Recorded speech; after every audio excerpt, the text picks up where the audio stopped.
Ada apa sih? Dari kemarin rame banget. Pulang kerja mau nunggu lihat handphone isinya rusuh di Capitol Hill. Emang ada apa sih ceritanya? Rame ya. Halo teman-teman Politik Guru, kembali lagi bersama saya Ratri Istania. Kita berbincang mengenai apa yang terjadi kemarin nih di Amerika Serikat, terutama di Capitol Hill. Nah, apa sih sebenarnya yang jadi istimewa di Capitol Hill ini? Nah, Capitol Hill ini kemarin itu adalah tempat berlangsungnya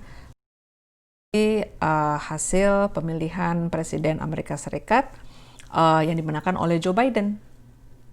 Dan kemarin itu ramenya karena masa menggeruduk Capitol Hill. Segitu dulu. Isinya Capitol Hill apa aja sih? Siapa aja? Capitol Hill itu kalau diibaratkan di Indonesia sama seperti gedung parlemen. Di Amerika Serikat itu ada upper chamber sama lower chamber. Upper chamber itu Senat, Senat itu ada 100 anggotanya, negara bagian mengirimkan 2 senator. Kayak di Illinois karena yang menang Demokrat, senatornya dua, si itu ya, si Tammy Duckworth sama siapa satu lagi? Dick Durbin. Oh, itu Nah, dia senator. itu senator, dan lower chambernya itu House of Representative yang keanggotaannya sekitar 475 kongresmen dan kongreswomen. Itu ya yang siapa yang ngetop lagi rame, AOC, terus Alexandria yang pakai Ocasio-Cortez, kerudungan. Ilhan Umar, Rashida Tlaib, ya Oh itu itu dia, mereka itu diantaranya. dia tahu siapa apa? Itu yang disebut sebagai the squad ya. Mereka terpilih pada saat midterm election 2018. Generasi barunya Kongres Amerika gitu. Nah terus kalau Nancy Pelosi Nancy Pelosi itu adalah House Majority Leader. Karena seatnya di seat itu kursi ya, di House of Representative itu dominasinya adalah Partai Demokrat. Oleh karena itu mereka memiliki keleluasan untuk memilih House Majority Leadernya dari Partai Demokrat. Nancy Pelosi itu dipilih dari Partai Demokrat. nah kemarin itu lagi ngapain, terus kok sampai ada orang rame-rame sampai ngegeruduk masuk? Nah, ini merupakan proses panjang yang hampir mencapai final sebelum tanggal 20 Januari 2021 di saat inaugurasi atau pelantikan Presiden elect dan Vice President elect, yaitu Biden dan Kamala Harris ya. Proses ini kalau ditarik ke belakang adalah merupakan sertifikasi yang formalitas, akan tetapi harus diawali dulu dengan sertifikasi di tiap negara bagian. Apa sih yang disertifikasi? Yang disertifikasi itu adalah electoral college atau electoral vote.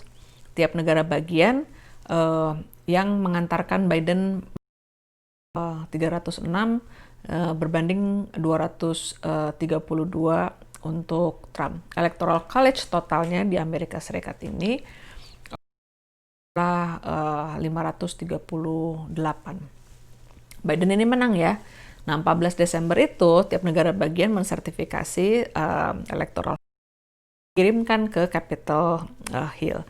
Capitol Hill itu akan dilakukan verifikasi ulang tuh surat suara dari para elektorat itu. Nah, yang memimpin sidang adalah, nah dalam hal ini berdasarkan Electoral Account Act tahun 1887 adalah wakil Presiden Amerika Serikat, yaitu Mike Pence. Mike Pence bertindak sebagai Presiden Senat. Hitungan verifikasi ini itu akan dilaksanakan berupa joint session antara Senat dan House of Representative member ya, gitu. Jadi jadi Mike Pence kemarin ada di situ, itu dia sebagai wakil presiden Amerika Serikat yang diberikan mandat sebagai Presiden Senat untuk melakukan verifikasi electoral votes. yang kemarin itu sudah memberikan kemenangan kepada Biden. Oh, verifikasinya itu ya, setiap electoral vote itu dibuka satu-satu. Apakah dia milih siapa, dia milih siapa, dia milih siapa gitu? Ya surat suara lah kira-kira begitu dibuka nanti. Bukan surat suara pencoblosan kan? Surat suara elektorat. Nah di situ ditulis siapa milih siapa gitu. Ya. Nah proses itu terjadi tanggal 6 Januari kemarin. Nah pada tanggal 6 Januari kemarin terjadi kejadian yang luar biasa karena Kongres itu pada saat perhitungan atau verifikasi itu digeruduk massa. Nah, massa ini adalah massa pendukung Trump yang tidak menginginkan kemenangan itu, kata Trump, diambil, di-steal dari mereka, dicuri dari mereka. Dan omongan Trump itu tidak menenangkan para pendukungnya, tapi semakin menggelorakan semangat mereka dengan dengan retorikanya yang yang bilang bahwa election itu fraud atau curang dan lain sebagainya, sehingga tidak ingin mengaku kalah dari Biden. Membuat para pendukungnya yang merupakan kebanyakan ekstrem kanan seperti The Proud Boys misalnya, mereka itu bertindak di luar rasional, rasio lah. Mereka di luar nalar, pada akhirnya berujung kekerasan dan mereka sampai memecahkan kaca Capitol Hill dan memberhentikan proses verifikasi. Yang itu tidak sejarah Amerika, artinya bukan tidak pernah terjadi keinginan untuk memperkarakan hasil election ya, tapi sampai merusak dan menunda sekian jam proses verifikasi. Emang pernah ada kejadian sejarah hasil pemilu itu dirubah dengan desakan-desakan massa atau dari desakan dari pihak yang kalah? Nah sebenarnya untuk perubahan hasil kemenangan itu enggak ya, dengan desakan massa yang seperti ini ya, tapi presidennya memang pernah terjadi sehingga keluar namanya Electoral Count Act tahun 1887 itu, karena sebelumnya pernah ada kasus antara Hayes dan Tilden. Kalau boleh saya ceritakan sedikit latar belakangnya. Pada masa itu adalah masa di mana terjadi rekonstruksi mengakhiri Civil War, memberikan kulit hitam itu kebebasan untuk berusaha, memiliki rumah. Jadi sudah mulai masa-masa damai begitu. Akan tetapi memang banyak mohon maaf juga ini karena banyak juga orang-orang yang tidak rela slavery itu dihapuskan dan tidak rela juga kulit hitam untuk bisa setara dengan terutama kulit putih ya. Nah, pada saat 1876 itu terjadi pemilihan presiden di Amerika Serikat antara Hayes dan Tilden. Hayes itu adalah calon presiden dari Partai Republikan, yang kalau bisa disamakan Republikan zaman dulu itu Demokrat sekarang. Lawannya adalah Demokrat yaitu Tilden. Ini zaman setelah Abraham Lincoln. Setelah slavery itu di-abolish. Hayes dan Tilden ini berbeda pedangnya begitu kan. Demokrat tidak rela pemerintahan itu dipimpin oleh Republikan, karena Demokrat itu masih ingin slavery itu sebenarnya masih berlangsung di South. Oh, jadi gitu. Dulu itu kejadiannya Demokrat masih mendukung atau menginginkan masih ada terjadinya perbudakan, sedangkan Republikan saat itu udah nggak mau ada perbudakan. Saat pemilihan umum, pemilihan presiden yang menang itu Republikan dan Demokrat itu kesel dengan hasilnya. Ya, karena dia beranggapan kalau seandainya dia memimpin itu, Republikan memimpin, perbudakan akan dihilangkan.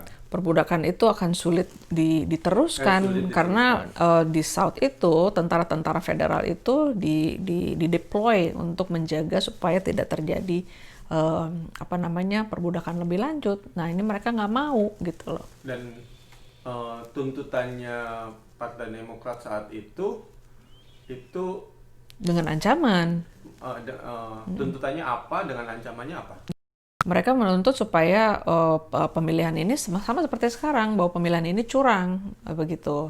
Republikan itu telah berbuat curang sehingga kemenangan itu berada di tangan mereka, sehingga mereka memperkarakan. Kalau misalnya tidak istilahnya ditinjau ulang, mereka mengancam akan mungkin kejadian nih, karena waktu itu Ku Klux Klan ya, itu sudah terbentuk organisasi ekstrem kanan yang white supremacist.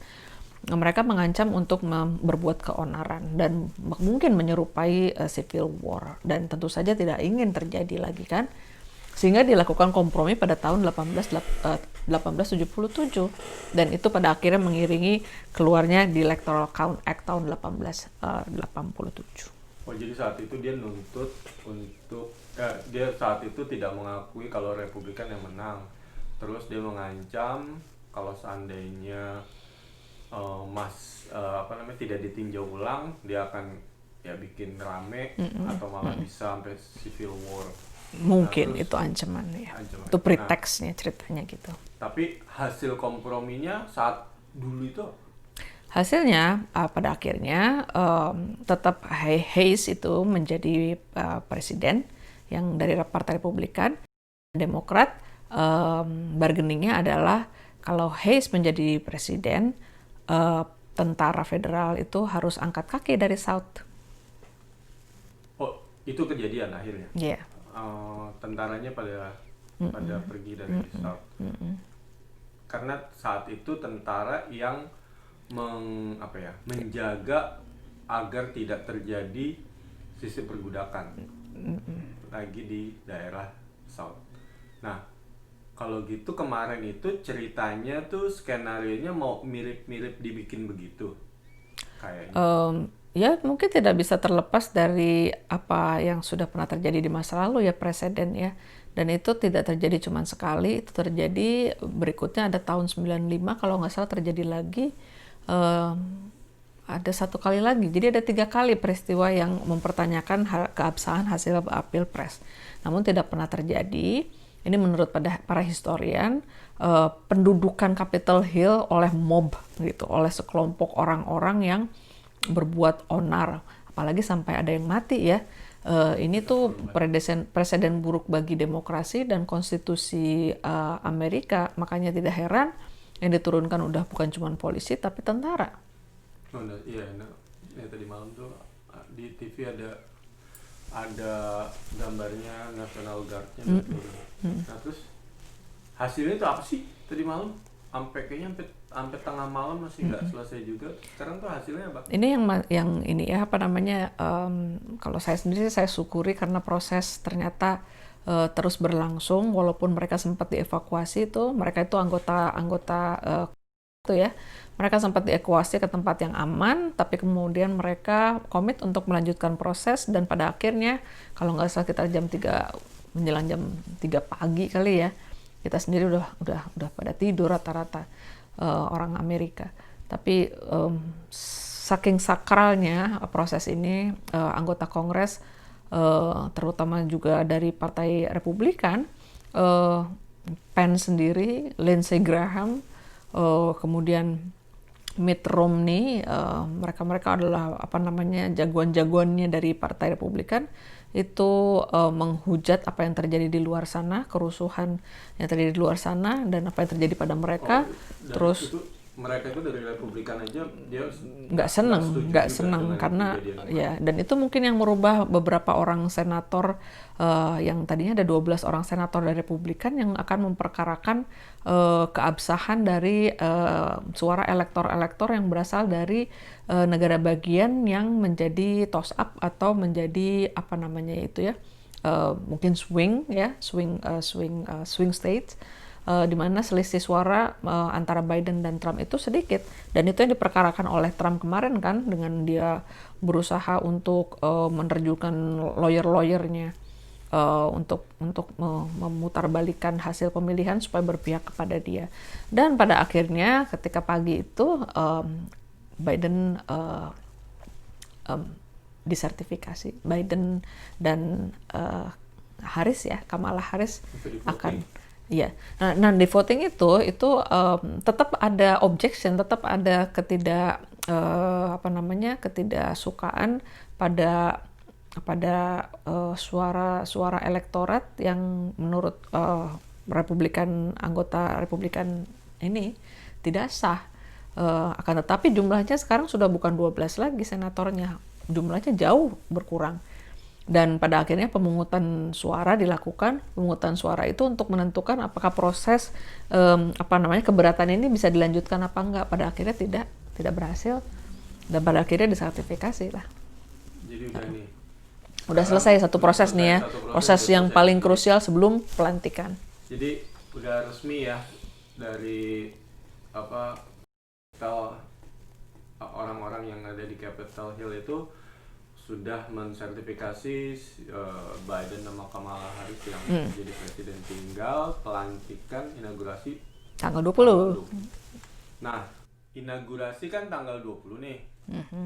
Nah, dari tanggal 20 dari sekarang sampai tanggal 20 itu kan masih ada jeda waktu tuh lumayan.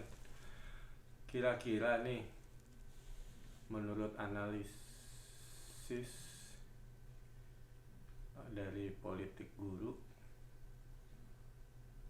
ada skenario apa sih yang masih memungkinkan terjadi untuk mengganggu proses Biden sama Kamala Harris sampai benar-benar official di Gedung Putih?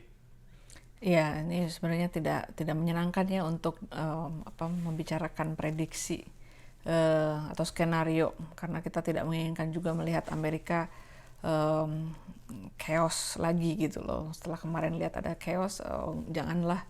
Ini kan udah jelas Biden dan Harris itu akan jadi presiden dan wakil presiden ya. Tapi ya nggak ada yang tahu, apalagi di masa pandemi ini orang-orang banyak yang frustasi juga, termasuk Trump sendiri frustasi tentu saja melihat sekarang sudah jelas, clear, yang menang adalah lawannya. Nah, yang saya takutkan bukan apa yang terjadi di akun Twitter, Facebook, Instagramnya udah diblokir. Itu sudah komitmen mereka kayaknya dari penyedia layanan sosmed. Nah, yang saya takutin itu justru bukan ancaman di dalam ya, tapi ancaman yang mungkin akan yang susah diprediksi. Ancaman dari luar. Ancaman dari luar tuh artinya Amerika kan selama ini sudah banyak menyisakan luka-luka atau orang-orang di luar sana yang kesal dengan Amerika karena foreign policy-nya yang pada zaman dunia lain. Di negara lain tuh terutama Iran misalnya itu potensial sekali untuk mereka balas dendam akibat perlakuan yang dua orang itu ya. Qasem Soleimani kan itu di-assassinate ya, dan juga ilmuwan hebatnya mereka yang jagoan nuklirnya mereka itu juga mati pada masa pemerintahan Trump gitu kan. Sehingga ada rasa dendam dari pemimpin besar di Iran sana, dan mereka sudah bersiap-siap sepertinya menunggu waktu yang tepat, dan sudah 2 kali pula ini sekarang mereka menyampaikan menyampaikan keinginan untuk Trump itu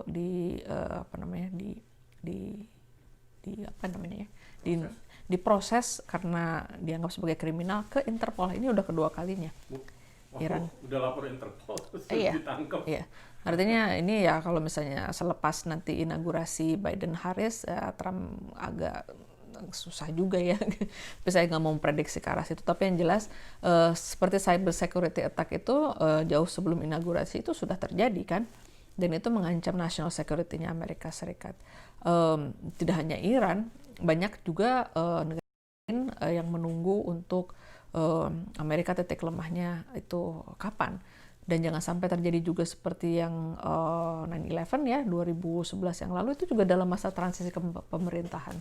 Nah, yang agak-agak menakutkan ini juga karena transisi antara Trump ke Biden ini kan ada jeda yang memang sengaja dilakukan oleh Trump agar Biden tidak terinformasi secara intelijen. Kan briefing itu harus terus-menerus setiap hari kan, untuk tahu apa perkembangan yang harus diantisipasi dan harus bisa jangan sampai kecolongan. Nah, ini takutnya karena ada delay transisi tersebut dan informasi yang disampaikan kepada Presiden-elect ini, takutnya Amerika lamban untuk mengantisipasi yang akan menjadi